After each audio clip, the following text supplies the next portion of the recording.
All right, good morning, everyone. I am going to talk to you today about officially having finished day 2 of Shutterfest 2026.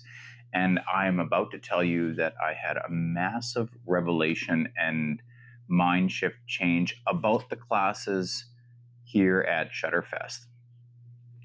I had an excellent day to start off by saying that, but I just realized that I don't actually like the hands-on classes that much anymore.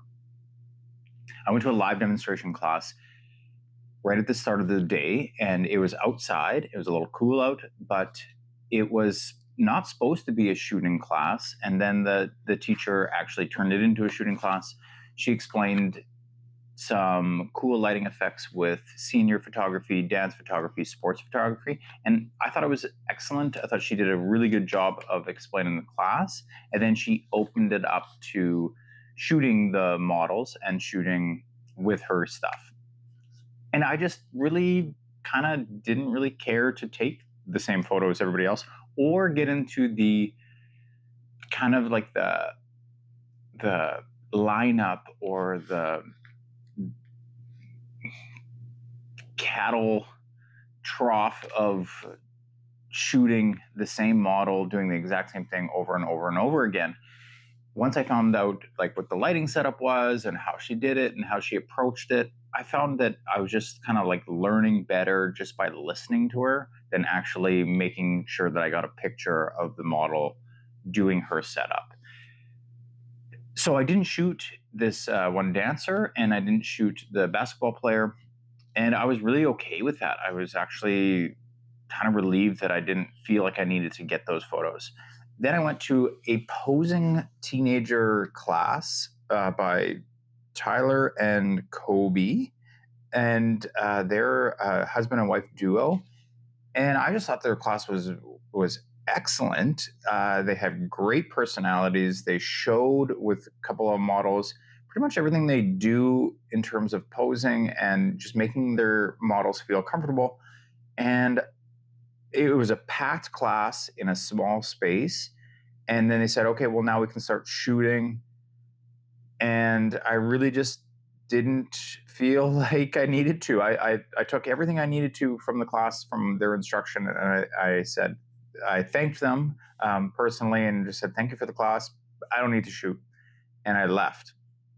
Now, another problem with that is, and I didn't anticipate this, is that you kind of have to have Godox triggers here, or at least the classes I've been going to, you have to have Godox compatible triggers, and I have Westcott. So I just didn't want to borrow people's triggers just to get a shot or anything like that. I thought it was really cool. I thought the concepts were excellent, but I didn't need to shoot it. So there was a huge change in my mentality about how I was going about these classes. I won't change any of my classes in the future here. If it's a hands-on class, maybe I'll shoot, maybe I won't. I took another class at the end of the day, and it was how to shoot like a fashion photographer. And it was the same thing. I didn't have a Godox trigger. They had some really cool lighting setups and really cool outfits. I shot the least amount, and I just tried learning, and I was okay with that. I tried Rent a Human. Rent a Human is really cool. You just go up to the booth and say, I want this person, this age, this type of dancer or teen, or you can ask for a wedding or anything like that. And the biggest trick I got a young girl. I asked for a sports athlete, and I got this grade 7 girl instead. And I didn't want to insult her and say, well, I'm not really interested in shooting you. But the mom said, okay, well, if you want to shoot all day long, shoot kids because nobody's asking for them.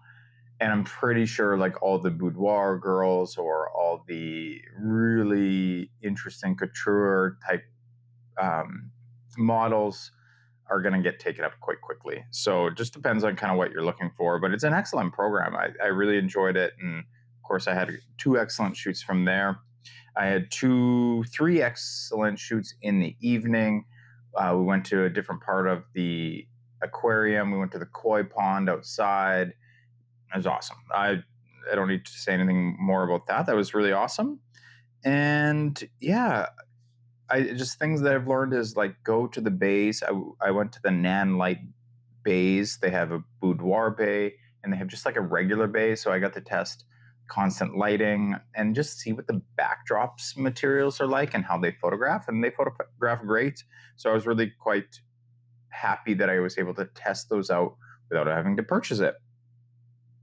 Asking questions and just getting people's information from them is the most valuable resource that I've found in the day two.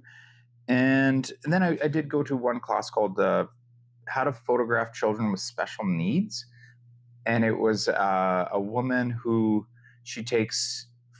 There's one part of it is her charity where she takes pictures of families who have stillborn children or terminally ill children, and they photograph the student or the children throughout their lives. And it was moving. It was very emotionally charged. Like I was tearing up just listening to the lady's stories. It was really a very nice sentiment. And then just really good tips and insights to what the families are dealing with and what the children might be dealing with, autistic children or children who have disabilities. And it was excellent.